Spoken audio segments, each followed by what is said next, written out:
জাবের রাদিয়াল্লাহু তাআলা আনহু হাদিস বর্ণনা করেন, উনি ঘটনা বর্ণনা করে বলেন, খন্দকের যুদ্ধে যখন নাকি আমরা পরীক্ষা খনন করছিলাম, পরীক্ষা খনন করার সময় সাহাবা ইকরামের সংখ্যা প্রায় ছিল 1000। পয়গম্বর সাহাবা ইকরামরা পরীক্ষা খনন করতে যায়, একটা বিশাল বড় পাথর পাইল। আমরা তাকায় দেখলাম এই পাথরটা কেউ সরাইতে পারে না, ভাঙতেও পারে না। খুব বুঝেন, পরীক্ষা খনন করতেছে, বিশাল বড় গর্ত, এখানে একটা পাথর দেখা গেল, কেউ পাথরটা ভাঙতে পারে না, এখান থেকে সরানোর মতো শক্তি কারো নাই। নবী করিম সাল্লাল্লাহু আলাইহি ওয়াসাল্লামের কাছে পেশ করা হলো, ইয়া রাসূলুল্লাহ, এখানে একটা পাথর দেখা যায়, যে পাথরটা ভাঙার মতো অবস্থা আমাদের নাই। নবী ডাক দিয়া বলেন, সাহাবা আজমাইনের দল, চলো আমি একটু দেখে আসি পাথরটা কেমন। আমার পয়গম্বর চলে গেলেন পাথর দেখার জন্য।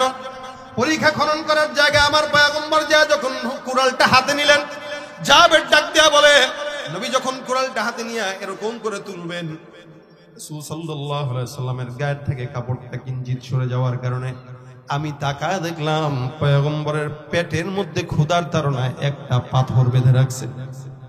পয়গম্বরের এত ক্ষুধা, এখানে আমাদের সাহাবী ছিল, যেই সমস্ত সাহাবীরা 2 দিন 3 দিন পর্যন্ত খাবার পায় না, আমার পয়গম্বরের পেটেও খাবার নাই, যার কারণে পাথর বাঁধা। আল্লাহর নবী সাল্লাল্লাহু আলাইহি ওয়াসাল্লাম সুন্দর করে পাথরটার মধ্যে হালকা করে আঘাত দিতে দেরি হয়। বিশাল বড় শক্ত পাথর, রাসূলের আঘাতের বরকতে সাথে সাথে দুখণ্ডিত হয়ে 1 সেকেন্ড দেরি করে নাই। নবী করিম সাল্লাল্লাহু আলাইহি ওয়াসাল্লাম আঘাত দিতে দেরি, পাথর দুখণ্ডিত হয়ে যায়, সরে গেল। জাবের ডাক দিয়া কয়, পয়গম্বরের পেটে পাথর, আমার আর কোনো সহ্য হয় না, দৌড় দিয়ে চলে গেলাম। আমি আমার বিবির কাছে যেয়ে ডাক দিয়া বললাম, বিবি, ঘরের মধ্যে কোনো কিছু যদি থাকে তুমি আমাকে বলো, আমি আমার পয়গম্বরের পেটের মধ্যে পাথর বাঁধা অবস্থায় দেখছি, আমার সহ্য হয় না। এ মুসলমান, আজকে ফিলিস্তিনের দিকে তাকায় নজর দেন, হাজার হাজার শিশুরা ক্ষুধার তাড়নায় জমিন থেকে বিদায় হয়ে গেছে। এমন এমন হালত আমাদের চোখের সামনে ভেসে আসতেছে, যেই সমস্ত বাচ্চাদের হাড্ডি ছাড়া শরীরের মধ্যে আর কোনো কিছু নাই। মুসলমান দাবি করে, আরব বিশ্বগুলো এখন পায়ের উপরে পা উঠে বসে আছে। আল্লাহর কসম, এই ফিলিস্তিনের শিশুদের মৃত্যু, এই মৃত্যুর পর আমরাও যখন মরব, কিয়ামতের ময়দানে এদের মৃত্যুর কারণ হিসেবে আল্লাহ যদি আমাদেরকে জিজ্ঞাসা করে, জবাব দেওয়ার মতো কোনো জায়গা আমাদের থাকবে না। সারা বিশ্ব দেখতেছে, মোড়লরা আমার মানবাধিকার সংস্থা আমার দেশে খোলার পায়তারা করতেছে, এরা মানবাধিকারের স্লোগান দেয়, অথচ ফিলিস্তিনের শিশুরা না খেয়ে মারা যায়, ওখানে তাদের মানবতা দেখা যায় না। আর যে দেশের মানুষ খুব সুন্দর করে বসবাস করতেছে, ওই দেশে তারা মানবাধিকার সংস্থা খোলার জন্য চেষ্টা করে। এটা আসলে মানবাধিকার নয়, এটা আমাদেরকে ভুল বুঝিয়ে আমাদের দেশকে দখল করার অন্যতম একটা পায়তারা। অথচ এটাই হওয়া উচিত ছিল যে মুসলমান হিসেবে বিশ্বের যে কোনো প্রান্তে কেউ যদি আঘাত পায়, মুসলমান হিসেবে আমি বাংলাদেশের মুসলমান, ইন্ডিয়ার মুসলমান, আমেরিকার মুসলমান, নাইজেরিয়ার মুসলমান, উগান্ডার মুসলমান, যে দেশে থাকুক না কেন, আমাদের আল্লাহ একজন, আমাদের নবী একজন, আমাদের কাবা একজন, আমাদের রওজা একটা। সুতরাং বিশ্বের যে কোনো প্রান্তে কোনো মুসলমানের গায়ে একটা আঘাত লাগবে, মুসলমান হিসেবে আপনার আমার কলিজায় আঘাত লাগা ইমানের দাবি, ঠিক কিনা জোরে বলে। যুবক, তুমি বাঙালি হও কিংবা ইন্ডিয়ান, কিংবা জার্মানি, জাপানি, কিংবা চাইনিজ, রাশিয়ান, স্প্যানিশ, ড্যানিশ, ফরাসি, কিংবা ব্রিটিশ, আমেরিকান, আরবি, আজমি, ইরানি, তুরানি, তুর্কি বা আফগান, মুসলমান তুমি তো মুসলমান, ঠিক কিনা? তুমি সাদা হও কিবা কালো হও, দেখো রক্ত তোমার লাল, সুখী হও কিবা দুঃখী হও, দেখো ইমানে নির্ভেজাল, সাদা হও কিবা কালো হও, দেখো রক্ত তোমার লাল, সুখী হও কিবা দুঃখী হও, দেখো ইমানে নির্ভেজাল, কাছে রও কিবা দূরে রও, তবু কাবাই তোমার ঘর, স্লোগানে তোমার কেঁপে উঠে আজ পৃথিবীটা থর থর, কাছে রও কিবা দূরে রও, তবু কাবাই তোমার ঘর, স্লোগানে তোমার কেঁপে উঠে আজ পৃথিবীটা থর থর, মৃত্যু তোমায় জানায় সালাম, দূরে থাকে শয়তান, মুসলমান তুমি তো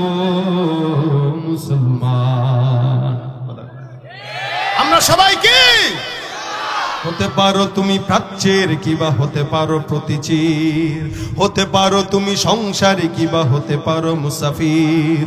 যদি শুনে থাকো কোথাও কখনো মাজলুমানের ডাক, গৃহ পরিবার প্রেয়সী বন্ধু পড়ে থাক, পড়ে থাক, ছুটে যাও আগে দুর্বার বেগে জিহাদের ময়দান। মুসলমান মুসলমান তুমি তো মুসলমান, রক্তে তোমার যদি জ্বলে থাকে শাহাদাতের আগুন, লাখো শহীদের খুন রাঙা পথে ঢালো কলিজার খুন।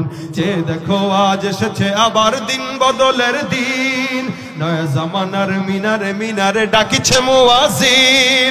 ছিঁড়ে ফেলো সব মায়ার বাঁধন, জীবনের পিছু টান। মুসলমান মুসলমান তুমি তো মুসলমান। আমরা কি রাসূল বলেন প্রত্যেকটা মুসলমান কাজাসাদিন ওয়াহিদ, এরা এক দেহ এক প্রাণ। বিশ্বের যে কোনো প্রান্তে মুসলমান কষ্টে পাবে, আমরা বাংলাদেশে থেকে হয়তো তাদের কাছে যেতে না পারলেও এখান থেকে অন্তত প্রতিবাদটা তো করতে পারবো, ঠিক কিনা যারা বলেন। সুতরাং আমরা ধিক্কার জানাই ওই লাল চামড়ার কুত্তা বাহিনীদেরকে, যারা ফিলিস্তিনের মুসলমানদেরকে নির্বিচার হত্যা করছে। আল্লাহ পাক তাদেরকে ধ্বংস করে দেয়, জোরে বলেন আমিন। ভাইরা আমার, নবী করিম সাল্লাল্লাহু আলাইহি ওয়াসাল্লাম সাহাবা کرامদের জামানা থেকে আজ পর্যন্ত ক্ষুধার যন্ত্রণা এটা আল্লাহ পাক দিয়েছেন মানুষকে, যার কারণে এই গরিবের ক্ষুধার যন্ত্রণা যেন ধনীরা বুঝে। রমজান এটাও একটা অন্যতম কারণ। সারাদিন ক্ষুধায় থাকো, তাহলে বুঝবা গরিবরা না খেয়ে কিভাবে থাকে। এই জন্য রোজার মাসে আমরা সকাল থেকে সন্ধ্যা পর্যন্ত না খেয়ে থাকলে অস্থির হয়ে যাই। গরিবরা কিভাবে না খেয়ে থাকে এটা কিঞ্চিত হলেও বোঝা যায়।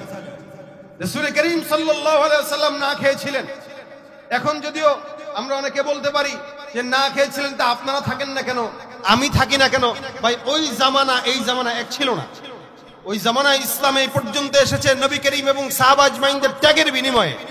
রাসূল সাল্লাল্লাহু আলাইহি ওয়াসাল্লাম ত্যাগ করেছেন, সেই ত্যাগের ফসল আমরা ভোগ করতেছি। সাহাবা একরাম ত্যাগ করেছেন, সেই ত্যাগের ফসল আমরা ভোগ করতেছি। আমাদের আকাবির আসলাফরা ত্যাগ করেছেন, সেই ত্যাগের ফসল আমরা ভোগ করতেছি।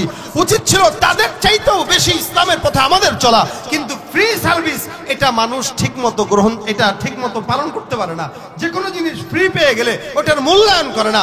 যদি সাহাবা একরামদের মতো জীবনের প্রত্যেকটা পদক্ষেপে ইসলাম পালন করতে যে রক্ত আর জীবন দেওয়া লাগতো, তাহলে এই জামানায় আমরাও কোন নেতার আদর্শ বাস্তবায়নের জন্য জীবন দিতাম না, আল্লাহ আল্লাহর নবীর জন্য জীবন দিতাম, ঠিক কিনা ধরে।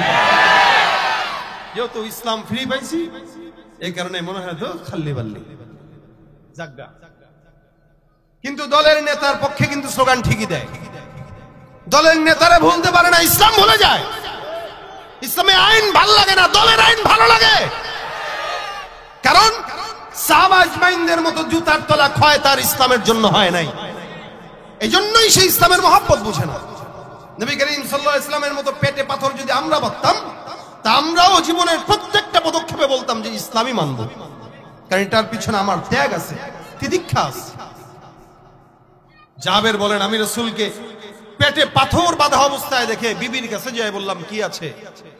বিবি বলে ঘরের ভিতরে খালি একটা কিছু রুটির গমের আটা আছে আর একটা ছাগল আছে, ছোট্ট বকরি। কি আছে? একটা ছোট্ট বকরি। আচ্ছা বলেন তো, ছোট্ট একটা বকরি মনে করেন 7 কেজি ওজন বা 8 কেজি ওজন, এটা কয়জন খেতে পারবে বলেন তো? ধারণা আছে আপনাদের? 8 কেজি ওজনের একটা খাসি সর্বোচ্চ 15 থেকে 20 জন খেতে পারবে, ঠিক না? 15 থেকে 20 জন, এর বেশি পারবে না। জাবের বলেন, আমি বিবির কাছে যায় বললাম, বিবি ঘরের মধ্যে কি আছে? একটা ছোট্ট ছাগল, যেটা ছাগলের বয়সটা অল্প। আর কি আছে বলে, ঘরের ভিতরে জবের কিছু আটা আছে।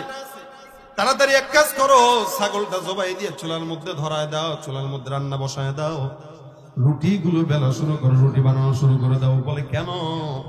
বলে আকায়ে নামদার মুহাম্মদুর রাসূলুল্লাহ সাল্লাল্লাহু আলাইহি ওয়াসাল্লামের পেটের মধ্যে পাথর বাঁধা অবস্থায় দেখলাম। আমি জাবেরের সহ্য না হওয়ার কারণে আমি তোমার কাছে চলে আসলাম, তাড়াতাড়ি আমার রাসূলের জন্য নাস্তা বানাও। জাবের রাদিয়াল্লাহু তাআলা আনহুর কথা বিবি নাস্তা বানানো শুরু করে দেয়। আবার পয়গম্বরের কাছে দৌড়ে যায়, যে ডাক দিয়ে বলি, ইয়া রাসূলুল্লাহ, ঘরের মধ্যে আপনার জন্য অল্প কিছু নাস্তা তৈরি হচ্ছে। পয়গম্বর চুপি সারে আসবেন, আপনার সাথে দুই একজন নিয়ে আসবেন, নাস্তাটা খেয়ে আবার আমরা সবাই কাজের মধ্যে লেগে যাবো। রাসূল একটু চলেন। নবী আমার ডাক দেয়া কয়, কয়জনের? বলে 3-4 জনের। কয়জনের? ছাগল। আরবে এখনো পর্যন্ত একটা ছাগল জবাই দেয় 2 জন খাওয়ার জন্য। যারা গেছেন তারা জানেন, একটা হোটেলে বসলে আরবি একটা মাতামে বসে আস্ত একটা ছাগল 3-4 জন 5 জন মিলে অর্ডার দিয়ে খেতে বসে যায়। জাবের ডাক দেয়া কয়, নবী 3-4 জন সর্বোচ্চ খেতে পারবেন। নবী আমার ডাক দেয়া কয়, সাহাবা একরাম সামনে 1000 কয় হাজার। নবী ডাক দেয়া বলে, সাহাবা আজমাইনের দল, চলো তোমাদের জন্য সুসংবাদ। সাহাবা আজমাইন কান খাড়া করে ডাক দেয়া কয়, রাসূলুল্লাহ, কি সুসংবাদ? নবী কয়, জাবের দেখছনি? বলে হ্যাঁ। জাবেরের বাসায় দুপুরের খাবারের দাওয়াত সবাইকে জাবের দিয়েছে। সুবহানাল্লাহ। আচ্ছা, একটু ছোট্ট একটা পেছ লেগে গেছে না? দাওয়াত দিছে কয়জন রে? 3-4 জন। আপনি আর আপনার বাসায়, আপনার আশেপাশে যারা আছে 3-4 জন নিয়ে আসেন। কিন্তু কথাটা যে রাসূল বললেন, জাবের তো পেরেশানিতে পড়ে গেছে। হায় হায় হায়, 1000 মানুষ, ছাগল ছোট্ট একটা, রুটি সর্বোচ্চ তো 3-4টাই হবে। ইন্না লিল্লাহ। হুজুর আমি একটু আসি। যাও। বিবির কাছে এসে ডাক দেয়া কয়, বিবি কাম তো হয়ে গেছে। বলে কি হয়েছে? নবীর কাছে যাই বলছিলাম, নবী আপনি আর 3-4 জন মিলে বাসায় আসবেন খাওয়ার জন্য, কিন্তু রাসূল 1000-এর সামনে ঘোষণা দিছে, আমি নাকি এদেরকেও দাওয়াত দিছি। বিবি কয়, কেন তুমি বলো নাই 3-4 জনের হবে? বলছি তো। তাদের রাসূল কি বলছেন? রাসূল বলছেন, জাবেরের পক্ষ থেকে তোমাদের সবাইকে দাওয়াত। এখন বিবি দেখেন কিরকম। বিবি কয়, রাসূল বলেছেন? বলে হ্যাঁ। কেন নবী যদি বলে জাবেরের পক্ষ থেকে তোমাদের সবার দাওয়াত, এখন মেজবান কে? মাঝখানে নবী ঢুকে গেছে না? দাওয়াত দিছি আমি রাসূলকে, রাসূল আবার অন্যদেরকে বলছেন। তার মানে না, আমি দিছি 3-4 জন, নবী দিছেন 1000। এখন নবী 1000 নে কেমনে খবর? নবী বুঝবে। সুবহানাল্লাহ। দায়িত্ব কার উপরে চলে গেল? নবীর উপরে পড়ে। নবীর উপরে যেহেতু দায়িত্ব পড়ে গেছে, তার উপরে আছে কে? বন্ধু। এই মিয়া, কোনো ভালো বন্ধুর খারাপ চায় না। কোনো ভালো বন্ধু চায় না যে আমার বন্ধুটা বেইজ্জতি হোক। এই কারণে বন্ধুকে বাঁচানোর জন্য নিজে অনেক সময় মার খায়। কথা কয় না? আপনার সবচাইতে বড় বন্ধু হলো আপনার বিবি। কে? কথা কয় না? এবার হুজুরের মাঝখান দিয়ে কি কথা ঢুকাই দিলেন? হ্যাঁ, সবচেয়ে ভালো বন্ধু হলো একজন বিবি, নেককার বিবি। এবং সবচেয়ে ভালো সম্পদ হলো একটা নেককার বিবি। রাসূল বলেছেন, আদ-দুনিয়া কুল্লুহা মাতা ওয়া খায়রু মাতা'আদ দুনিয়া আল মারআতু সালিহা। এই দুনিয়ার সবকিছু উত্তম ভোগ সামগ্রী, তবে সবচেয়ে উত্তম ভোগ সামগ্রী একটা নেককার বিবি। সুবহানাল্লাহ। আপনি কি আপনার বিবিরে কোনোদিন বেইজ্জতি করতে দিবেন? আপনার বিবির দিকে কেউ যদি একটু অন্য নজরে তাকায়, ছাড়বেন? আপনার বিবিকে কেউ কটু কথা বললে আদর করবেন? আপনার বিবি বেইজ্জতি হোক, আপনারই তো বেইজ্জতি। আল্লাহর নবী বেইজ্জতি হবে, আল্লাহ পাক এটা কেমনে সহ্য করে? নবী কয়, সবার দাওয়াত। জাবের এবার রাসূলকে নিতে আসছে। হুজুর চলেন। কে? সাহাবা একরাম, হুড়াহুড়ি কইরো না, সুন্দর করে সবাই সবার মতো চলো। আগে আগে যাবানা, সবাই লাইন ধরে থাকবা। সবাইকে লাইন ধরে দাঁড়ার জন্য রাসূল বললেন, হুড়াহুড়ি করা যাবে না, খাবারের দাওয়াত আছে, সবাই পাবা। সুন্দর করে জাবেরের বাসার বাহিরে সবাইকে সিরিয়াল ধরে রাসূল পয়গম্বর বসায় দিলেন। কিন্তু নবী জাবেরকে ডাক দিয়া বলছেন, জাবের বাসায় যাও, দৌড় দিয়া যা তোমার বিবিকে বলবা, বিবি খবরদার যেন পাতিল থেকে ঢাকনাটা না উঠায়। আমি নবী যতক্ষণ না আসবো ততক্ষণ যেন চুলার মধ্যে তোমার বিবি একটা হাতও না দেয়। পয়গম্বর বলে দিলেন, জাবের সেই অনুযায়ী কাজ করলেন। চুলায় হাত দেয় নাই, রুটিতেও হাত দেয় নাই। নবী আমার সবগুলো সাহাবা একরামকে নিয়ে বসলো। আল্লাহর পয়গম্বর সুন্দর করে রাসূলের সাল্লাল্লাহু আলাইহি ওয়াসাল্লাম থুতু মোবারক হাত দিয়ে নিয়ে এখানে দিয়া বিসমিল্লাহ, কি বিসমিল্লাহ। রাসূল সুন্দর করে একটা একটা করে রুটি ছিঁড়ে সাহাবা আজমাইনদের হাতে দেয়।